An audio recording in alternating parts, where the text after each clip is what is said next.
6 months passed since Earth left the Galactic Council. The planet had changed in that time. Every major city now had shield domes that glowed faintly blue at night. Space stations orbited Earth like a metal necklace, each one part of Project Sentinel. Mike Dawson stood in the command center beneath Denver Mountain. As Earth's defense secretary, he watched the large screens that showed ships and defense platforms around the planet. "How is the Sentinel network?" he asked. Carol Bennett looked up from her computer. She was the lead scientist on the project. All 120 platforms are online. Each one can protect a 500-mile area. Earth has never been safer. Alan Jackson walked in with coffee for everyone. He was Carol's partner and the engineer who had built the platforms. The aliens always thought we just copied their tech. They never realized we were making it better. "Better and different," Carol said with a smile. "We took ideas from a dozen alien races and created something new, something they've never seen before." Mike nodded. "Good, because we just received word that the Thraxian Empire has taken over 3 neutral systems. The Council did nothing to stop them." Carol and Alan shared a worried look. The Thraxians were a warlike race that had been kept in check by Council rules for centuries. If they were expanding, it meant the Council was weaker without Earth. "That's not all," Mike continued. "Trade ships report pirate attacks have tripled in the last month. The Council fleet can't protect everyone anymore." "Are they stretched too thin?" Alan asked. Mike shrugged. "Maybe. Or maybe they just don't care. Either way, we need to speed up our own fleet construction." On the main screen, a red dot appeared. An alien ship was approaching Earth. "Single vessel, Council design," said the operator. "They're sending an ID signal. It's a diplomatic ship." Mike raised his eyebrows. "The Council is sending diplomats after only 6 months? Should we let them approach?" Carol asked. Mike thought for a moment. "Yes, but keep the defense grid active, and scramble 2 fighter squadrons as an escort." The Council ship was met by Earth fighters and guided to the landing pad near the United Earth Government building in Geneva.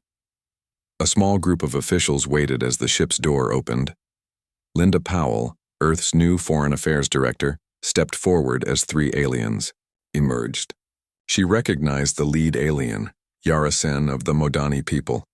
The Modani had always been one of the few Council races who treated humans with respect. "Welcome to Earth," Linda said. "This is an unexpected visit." Yara Sen bowed slightly. "Thank you for allowing us to land. The Council has sent me to observe the situation on Earth." Linda smiled thinly. "You mean they want to know if we're suffering without Council trade and protection?" The alien's 6 eyes blinked in surprise. "You are direct as always, but yes, there is concern about Earth's well-being."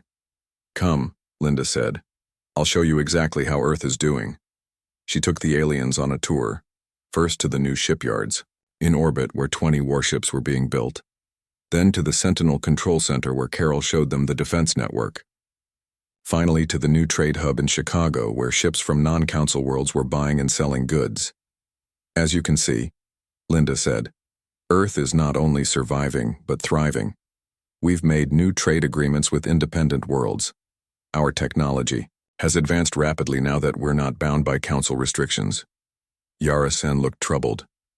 "The Council did not expect this. They thought that we would be begging to return by now?" Linda finished for her. "The Council always underestimated humans. That was their mistake." In orbit above them, on the flagship of Earth's new fleet, Admiral Lisa Coleman was meeting with ship captains. They stood around a holographic map of nearby space. "The Hive Collective has increased activity in these sectors," Lisa said, pointing to red areas on the map. "They've taken over 2 mining colonies at the edge of Council space. The Council still hasn't responded." Captain Sam Garcia frowned. "Just as we warned them. Are we going to do anything about it?" "Our orders are to protect Earth and human colonies only," Lisa replied. "We don't have the ships to fight the Hive alone." "So we just watch as they advance?" asked Captain Olivia Mitchell. "That doesn't feel right." Lisa looked at the young captain. "I understand, but we need to be smart about this. Earth comes first. The meeting was interrupted when an officer rushed in. "Admiral, we've detected multiple ships dropping out of faster-than-light travel near Jupiter. They're not responding to hails." Everyone moved quickly to their stations. The holographic display changed to show Jupiter and the unknown ships. "5 vessels, Council design," said the sensor officer. "They're scanning our defense platforms. Raise shields," Lisa ordered. "Launch alert fighters. Warn them to keep their distance."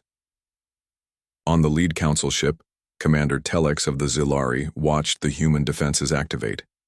He had been sent to gather intelligence on Earth's military capabilities. What he saw shocked him. "Their technology has advanced significantly," he reported back to the Council. "The defense platforms use energy patterns I've never seen before, and their ships are faster than our latest models." He watched as human fighters surrounded his ships, weapons ready. "They are not the primitive race we dismissed," he continued.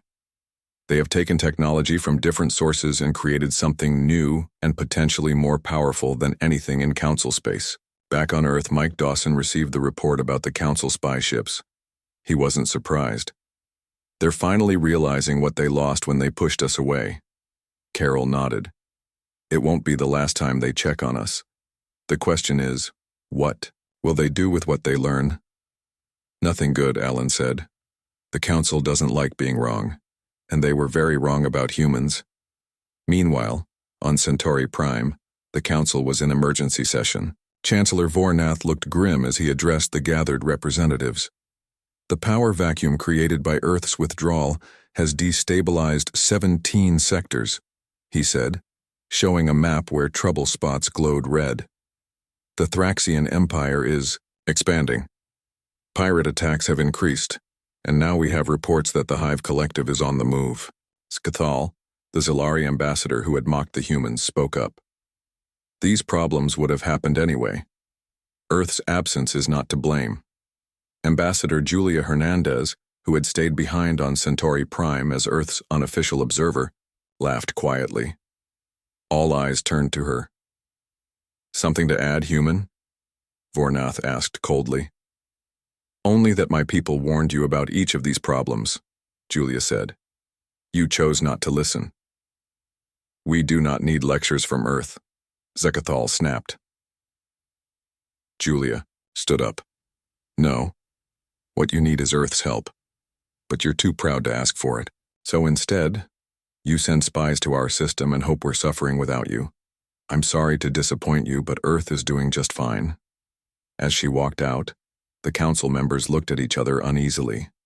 The galaxy was becoming more dangerous, and for the first time in centuries, the mighty Galactic Council didn't know what to do about it.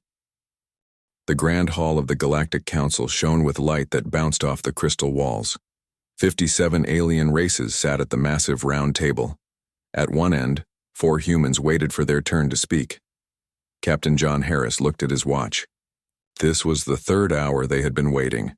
"The chair does not recognize the Earth delegation at this time," said the tall, blue-skinned alien named Vornath. He was the Council Chancellor and had ignored the humans all day. John sighed and looked at his team. Admiral Lisa Coleman sat beside him, her face tight with anger. Next to her, Dr. Eric Turner, Earth's top scientist, was writing notes. Kate Mason, their language expert, was the only one who still looked calm. "This is the 14th time," Lisa whispered. "They keep putting us off." John nodded. For 3 years, Earth had tried to warn the Council about a dangerous alien group called the Hive Collective. For 3 years, they had been ignored. The Council moved on to talk about trade, routes, and border issues. No one looked at the humans. Some aliens even turned their backs. "The Hive Collective is building ships," Eric said quietly. "Our long-range scans show they have doubled their fleet in the past month." "They won't listen," John replied. "They think we're too young, too new to space travel to know anything." The Zilari ambassador, a tall insect-like being named Zekathal, was speaking now.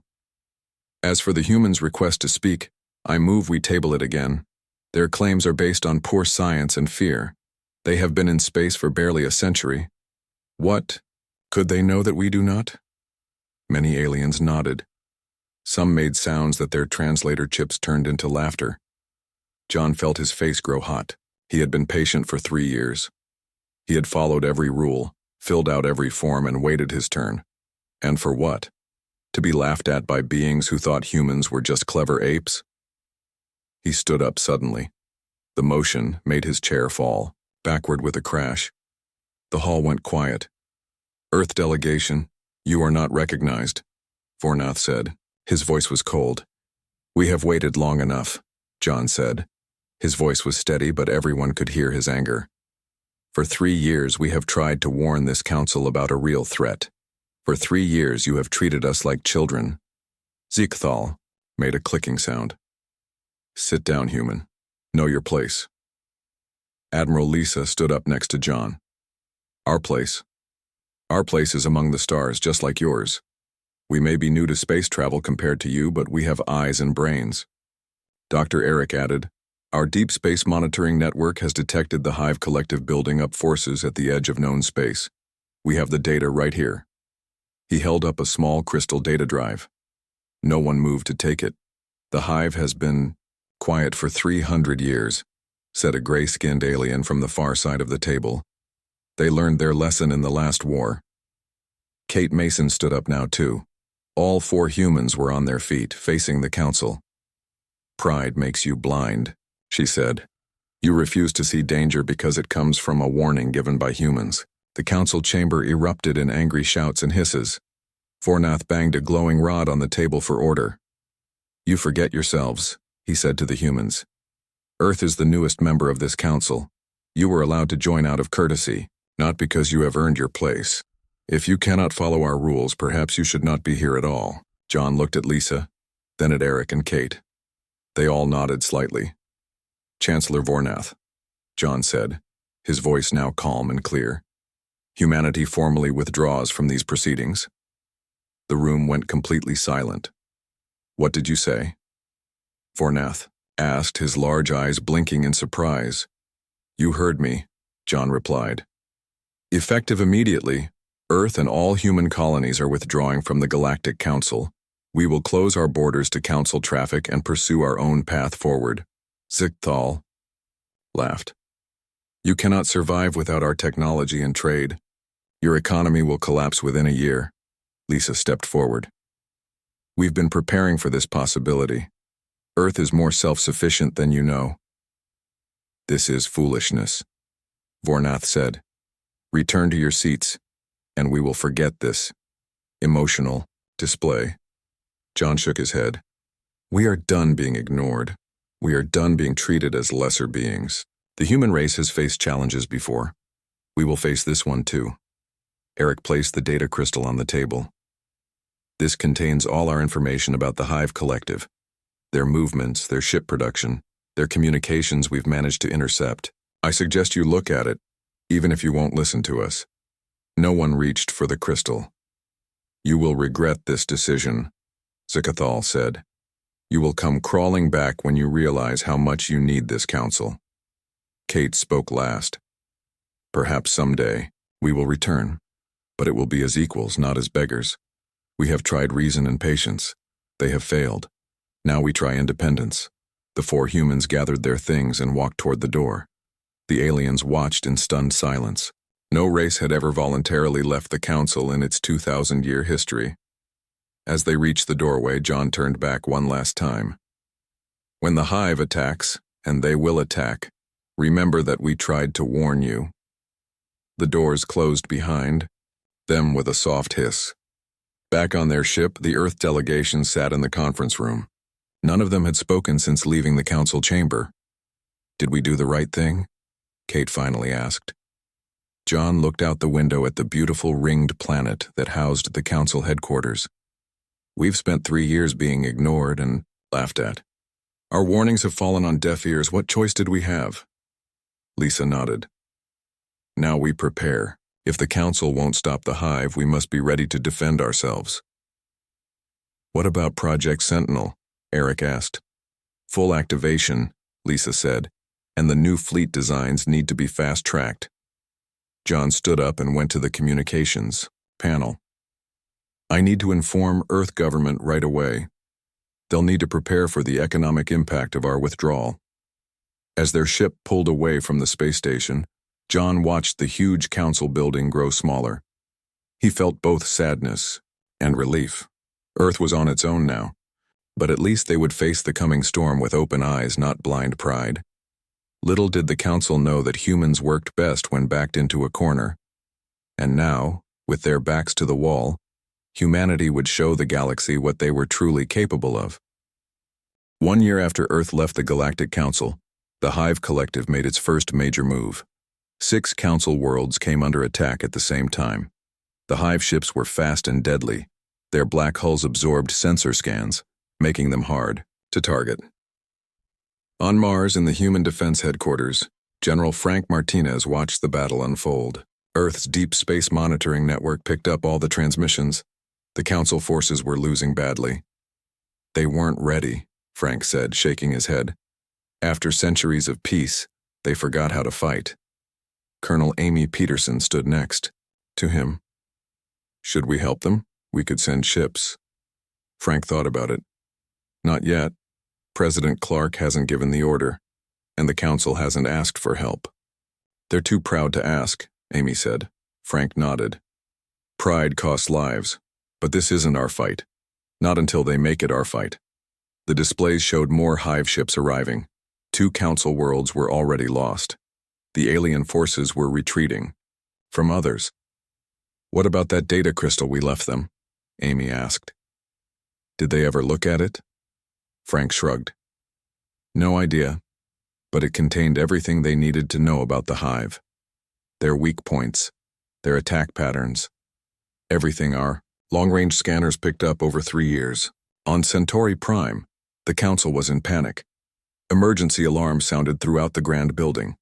Council members rushed to the main chamber where Chancellor Vornath tried to keep order. We have lost contact with Bellari and Tor Prime, he announced. 4 other worlds are under heavy attack.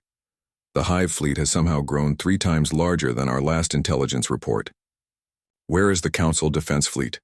Demanded the Modani representative.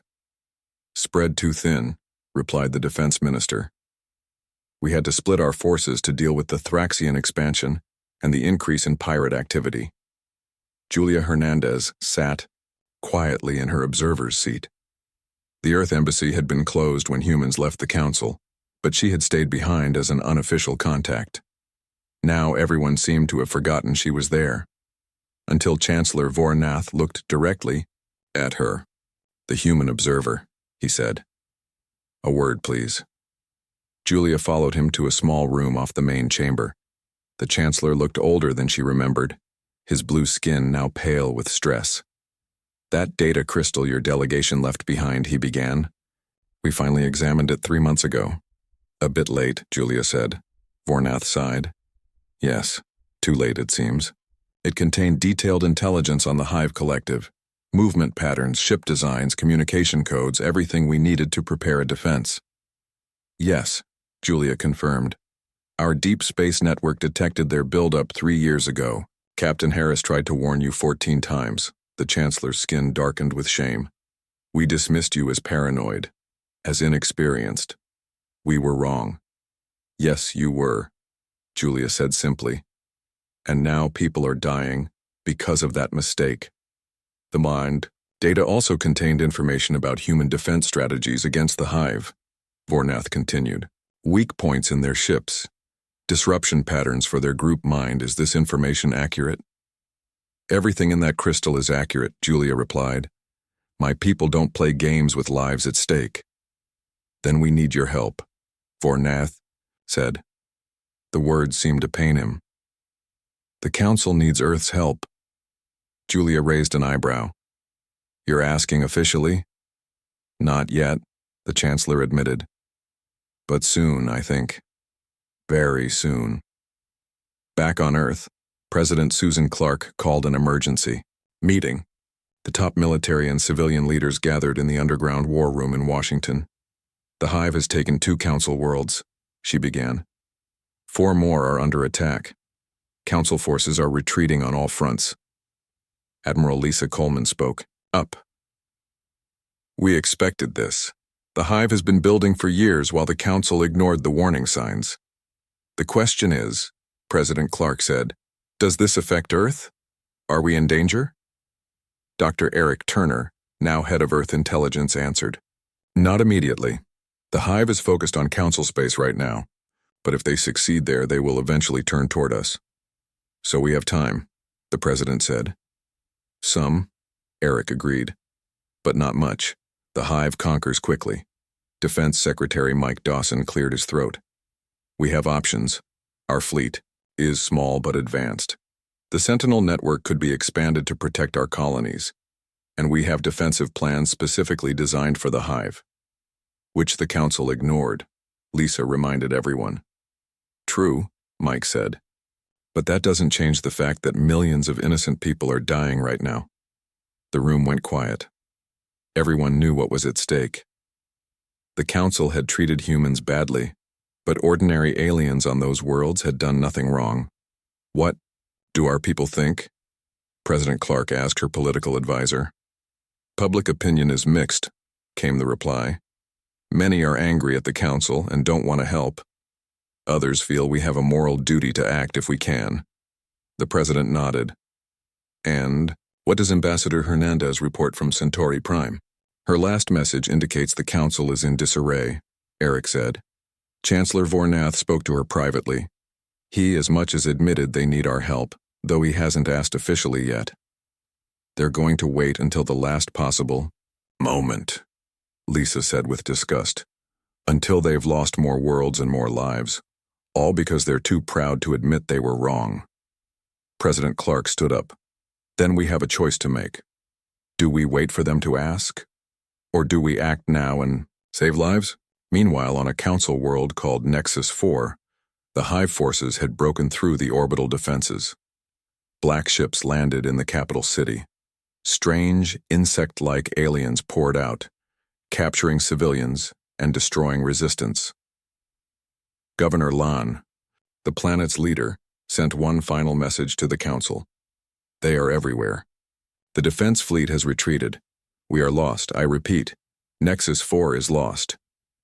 In Earth's Mars Command Center, General Frank Martinez heard the transmission. He turned to Colonel Amy Peterson. Send a message to the president, he said. Nexus 4 has fallen. That's 3 council worlds lost. At this rate, the hive will control half of council space within a month. Amy nodded and sent the message. Then she asked, What would you do, sir, if it were your decision? Frank thought for a moment. The council treated us badly. But this isn't about the council anymore. It's about innocent people who never did anything to us. If we can help, we should. Even without being asked, Amy wondered. Sometimes, Frank said, you have to do what's right, not what's easy. On Centauri Prime, the council chamber was in chaos. Representatives shouted at each other while Chancellor Vornath tried to restore order. We have lost 3 worlds, shouted the Modani ambassador.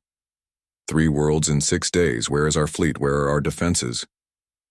The hive attacks were coordinated and precise, replied the defense minister. They knew exactly where to strike. Our forces were not prepared for this level of organization. Because you ignored the warnings, said another representative. The humans tried to tell us this was coming. We should have listened. Julia Hernandez watched with a mix of sadness and frustration. The mighty Galactic Council, which had ruled the stars for 2,000 years, was falling apart under pressure. They had grown soft in times of peace. They had forgotten how to face true danger. Her communication device buzzed. It was a message from Earth. Stand by for possible official contact from President Clark to Council. Decision pending. Julia's heart beat faster. Was Earth going to help after all? Without being asked? Before she could wonder more, the Council chamber doors burst open. A bloody messenger stumbled in. Centella Prime is under attack, he gasped. The hive broke through the outer defenses. They will reach the inner system within hours. The room went silent. Centella Prime was only 2 light years from Centauri Prime itself. If it fell, the Council headquarters would be next. Chancellor Vornath looked across the room directly at Julia Hernandez. Their eyes met. She saw what it cost him to swallow his pride. He walked slowly to where she sat. "Observer Hernandez," he said formally. "The Galactic Council officially requests Earth's assistance in the conflict with the Hive Collective." Julia stood up. "I will relay your request immediately, Chancellor." As she walked out to send the message, she could feel the eyes of every council member on her back. The humans they had mocked and dismissed were now their last, best hope. Back on Earth, President Clark received both messages within minutes of each other. First, Julia's report that Centella Prime was under attack. Then the official request for help from the Council. She called her advisors together again. "The Council has asked for our help," she announced. Officially, Chancellor Vornath made the request himself. "About time," Admiral Lisa muttered. "The question is," the President continued, "do we give it? And if so, what do we ask in return?" Defense Secretary Mike looked troubled. "If we help, we could save millions of lives, but we'd be risking our own people. Our fleet is advanced but small." "If we don't help," Dr. Eric pointed out, "and the Council falls, we'll face the Hive alone eventually. Better to fight them now, with allies, even reluctant ones." President Clark nodded. "Then the decision is made. We will help, but not without conditions. The Council treated us as lesser beings. If we return, it will be as equals." She turned to her communications officer. "Send a message to Chancellor Vornath. Tell him Earth will answer the call, but first we have terms to discuss." The Council chamber on Centauri Prime had never been so quiet. 53 alien representatives watched as the human delegation walked in. There were supposed to be 57 species represented, but 4 Council worlds had already fallen to the Hive Collective. Diplomatic Specialist Diane Morris led the human team. She wore the blue uniform of the Earth Diplomatic Corps with a small pin showing Earth and its moon. Behind her walked Admiral Kevin Russell, Earth's fleet commander, and several military and scientific advisors. Chancellor Vornath stood to greet them. His blue skin looked pale under the chamber lights. "Earth delegation," he said formally. "The Council welcomes your return." Diane nodded but did not smile. "Chancellor, we are here to discuss Earth's terms for assistance against the Hive threat." Some Council members muttered at this. Terms? When worlds were falling? But they fell silent when Vornath raised his hand. "Please proceed," the Chancellor said. Diane stepped forward and placed a datapad on the central table. "Our terms are simple. First, Earth will have complete technological autonomy. No more restrictions on what we can develop. The Council's Technology Minister started to object, but Vornath silenced him with a look. "Second," Diane continued, "Earth will lead the response to the Hive threat. Our military has been preparing for this conflict for years. Admiral Russell will command the combined fleet." This caused louder objections. The Zilari ambassador, Zakthal, stood up. "Unacceptable," he hissed. "No Council fleet has ever been commanded by a human?" Admiral Russell finished for him. "The same humans who warned you about this threat? The same humans who spent 3 years developing strategies against the Hive while you ignored us?"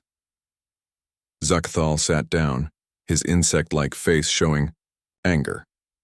"Third," Diane went on as if there had been no interruption, "we require a restructuring of Council voting procedures. No security concern raised by any member species can be dismissed without investigation. The arrogance that led to this crisis cannot be allowed to continue." Chancellor Vornath looked at the datapad, then at the humans. "These are significant demands." "They are necessary changes," Diane replied. "Earth will not return to a council that treats us as lesser beings. We will not pour our blood and resources into saving worlds only to be pushed aside again when the crisis is over." The council chamber erupted in debate. Some representatives shouted that the humans were taking advantage of a crisis. Others argued that the terms were reasonable given the circumstances. Through it all, Chancellor Vornath was silent. He looked at a small screen that showed the latest battle reports. 3 more Council worlds were under attack. The Hive was advancing faster than anyone had predicted. Finally, he raised his hand again. The room went quiet. "The human terms are accepted," he said simply. Cathal jumped up. "Chancellor, you cannot decide this alone." "I can and I have," Vornath replied. "Emergency powers were granted to me when the crisis began. I am using them, now." He looked at Diane. "When can Earth forces deploy?" Admiral Russell stepped forward. "Our fleet is already moving into position. 3 battle groups are heading for the frontline worlds. The first ships will arrive at Gallus Prime within 6 hours." The council members looked shocked. The humans had prepared even before receiving an answer to their terms. Diane nodded to her team. "We have much work to do. Admiral Russell will need complete access to your defense networks and communication systems. Our scientists will help your worlds prepare for possible ground invasions." As the meeting broke into working groups, Chancellor Vornath approached Diane privately. "You knew we would accept," he said. "It wasn't a question." "We knew you had no choice," Diane replied, "just as we had no choice but to leave a year ago." The Chancellor's skin darkened slightly, a sign of shame in his species. "Not all of us dismissed your warnings. Some of us tried to listen. Not hard enough," Diane said. Then her voice softened slightly. "But that's in the past now. What matters is saving as many lives as we can." On the flagship Defender, Captain Paul Turner prepared his crew for battle. The ship was the pride of Earth's new fleet, built with knowledge gained from studying alien technology but improved by human innovation. "The Hive will reach Gallus Prime in 2 hours," he told his officers. "We'll arrive 1 hour before them. That gives us 60 minutes to prepare the defense." Lieutenant Sharon Woods, his communications officer, looked worried. "The Council forces on Gallus are in retreat. They've almost given up." "Then we'll have to show them how to fight," Paul replied. "The Hive's strength is their group mind. They think and act as one, but that's also their weakness. Our electronic warfare package," Sharon said with a smile. "They won't know what hit them." Paul nodded. "Exactly. We'll use the new disruptor fields to break their connection. Then they'll be just individual ships, not a coordinated fleet." As the Defender and its battle group traveled through faster-than-light space, other human ships were already engaging the Hive at different locations. Early reports were encouraging. The human tactics were working. On Earth, President Susan Clark met with the Global Senate. The large chamber was filled with elected representatives from every nation. "The Council has accepted our terms," she announced. "Earth forces are now engaging the Hive Collective at multiple locations." Senator George Hill stood up. "Madam President, many of us opposed helping the Council at all. They treated us with contempt for years. Why should we risk our people to save them?" The President nodded. "A fair question, Senator, and one I asked myself." She paused. "But this isn't about the Council anymore. It's about innocent lives on dozens of worlds. It's about stopping a threat that would eventually reach Earth anyway." From across the chamber, Dr. Elizabeth Young spoke up. "And it's about who we are. Humans don't withhold aid when innocent lives are at stake, even from those who wronged us. That's what makes us different." The debate continued for hours. Some senators argued for minimal involvement. Others pushed for full commitment to the war effort. In the end, the Senate voted to support the President's decision, but with close oversight of how Earth resources were used. Back at the front lines, the battle for Gallus Prime had begun. The Defender and 5 other human ships faced a Hive fleet 3 times their size, but Captain Paul Turner was calm as he gave orders. "Activate disruptor fields," he commanded. "Target the lead ships first." The human vessels released invisible energy waves that scrambled the Hive's group mind. Immediately, the perfectly coordinated enemy formation began to break apart. Some ships drifted out of position. Others fired weapons at the wrong targets. Lieutenant Sharon monitored the enemy communications. "It's working," she reported. "Their coordination is breaking down. I'm picking up individual signals rather than their usual Hive broadcast." "Now," Paul ordered, "target their command ships." The human vessels fired precision weapons at the larger Hive ships. Unlike the Council's brute force approach, the human attacks were surgical, taking out key systems rather than trying to destroy whole ships. On the planet below, the Council forces watched in amazement. Admiral Tellus of the Modani turned to his second-in-command. 6 ships, he said in wonder. 6 human ships are holding off a hive fleet that our 20 couldn't even. Slow down. How are they doing it? His officer asked. They're fighting smarter, not harder, Tellus replied. Look at their targeting patterns. They're not trying to destroy the hive ships. They're disabling them selectively. After 3 hours of battle, the remaining hive ships retreated. Gallus Prime had been saved, but there was no time to celebrate. The human fleet received new orders immediately. Move to the next threatened world. On Centauri Prime, the Council war room was a hub of activity. Screens showed battles across Council space. For the first time in weeks, there were green indicators, showing victories, not just red ones showing defeats. Admiral Kevin Russell stood in the center, directing the combined human and Council forces. Chancellor Vornath watched from the side, his expression hard to read. The hive is pulling back from 3 systems, Kevin reported. They didn't expect this level of resistance. Because of your tactics, Vornath acknowledged. Your ships are impressive. It's not just the ships. 3 months after humans joined the war, the combined fleets pushed the hive forces back to the edge of known space. Where once the Council had lost world after world, now they were winning battle after battle. The human tactics that had seemed so strange at first were now being copied by Council commanders. On the battleship Defender, Captain Paul Turner received a message from Earth Command. They were being recalled to Centauri Prime for a special Council session. 6 months ago, they wouldn't even let us speak, Paul told Lieutenant Sharon as they prepared to leave. Now they're calling special sessions for us. Sharon smiled. Amazing. What saving their worlds will do for your popularity. The Defender was joined by 5 other human ships. Together, they formed an honor guard for the main diplomatic vessel carrying President Susan Clark herself. This would be the first time an Earth president had addressed the full Council. As they approached Centauri Prime, Council ships moved into formation alongside them. It was a show of respect and unity that would have been unthinkable a year earlier. Look. At that, Sharon said, pointing to the sensor display. Ships from 20 different Council races, all flying in formation with us. Paul nodded.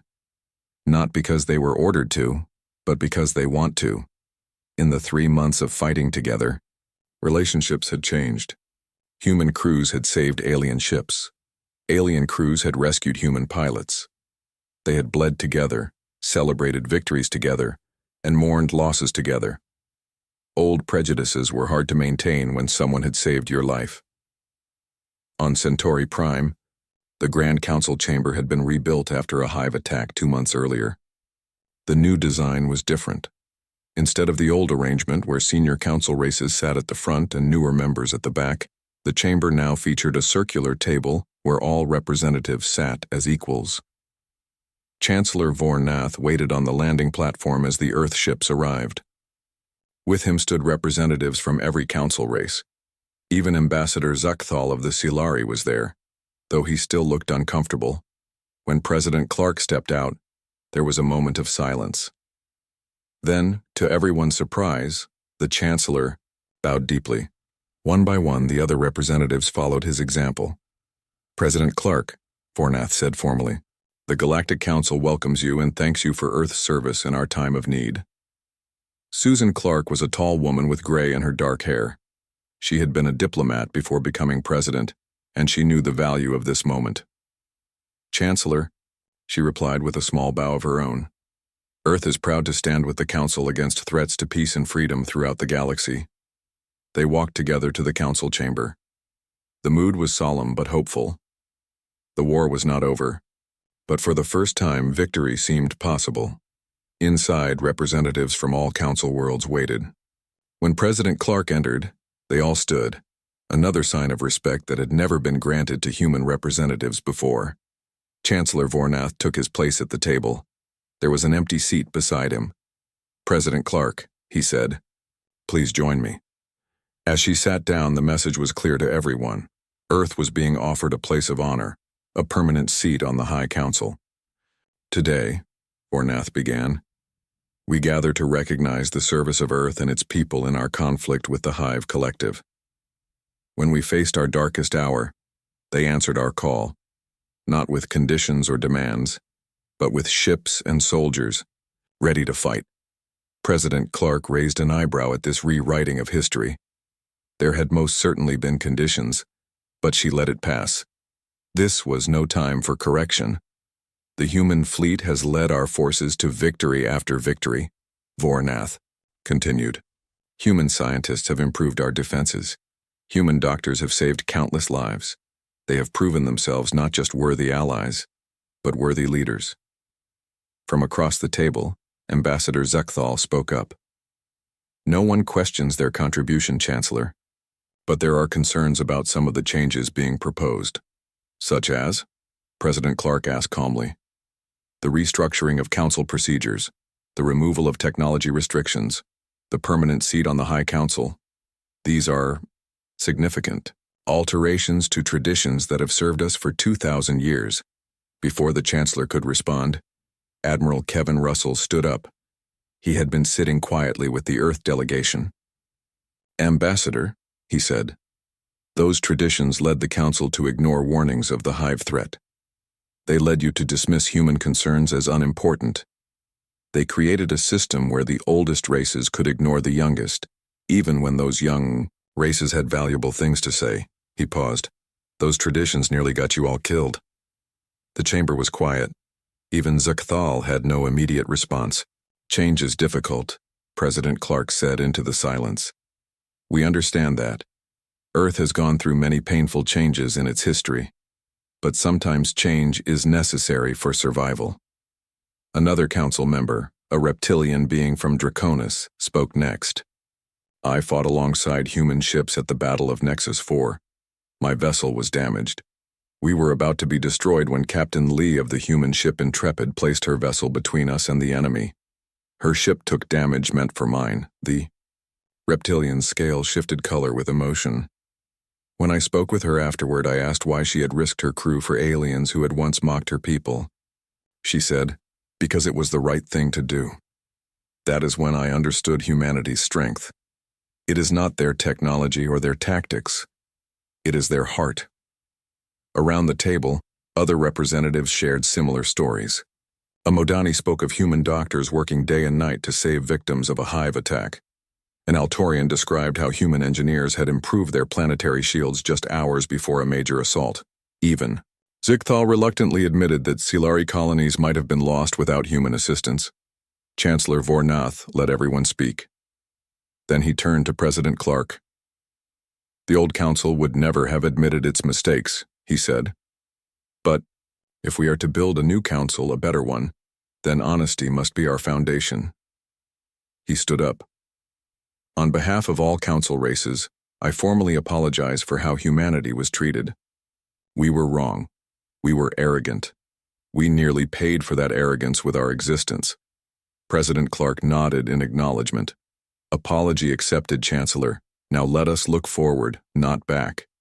Indeed, Vornath agreed. Which brings us to the proposal before the Council today. Earth is offered a permanent seat on the High Council, with all rights and responsibilities that entails. The vote was not unanimous. Some races, including the Shilari, abstained, but the majority was overwhelming. Earth would join the 7 founding races as the 8th permanent member of the High Council. As the formal session ended, representatives gathered in smaller groups. Old rivalries and new alliances were visible in who spoke with whom. Admiral Kevin found himself talking with a Thraxian commander, a member of the warrior race that had taken advantage of the Council's weakness to expand their territory. Your people fight well, the Thraxian said. It was high praise from his kind. So do yours, Kevin replied. But fighting isn't the only way to show strength. The Thraxian made a gesture of disagreement. In the end, all power comes from the ability to use force. Really? Kevin said. Is that why your forces are retreating from those neutral systems you invaded? Because of force? The Thraxian commander looked uncomfortable. The Council threatened sanctions. The Council has always threatened sanctions, Kevin pointed out. You ignored them before. What's different now? After a moment, the Thraxian admitted, The humans, we did not anticipate your involvement. Kevin smiled. Exactly. Not because we threatened you with our ships, but because we showed what happens when the Council has real leadership and unity. That changed the equation for you. Later, at a more formal reception, President Clark spoke with Chancellor Vornath privately. The real work begins now, she said. Winning the war is only the first step. Building a peace that lasts will be harder. Vornath nodded.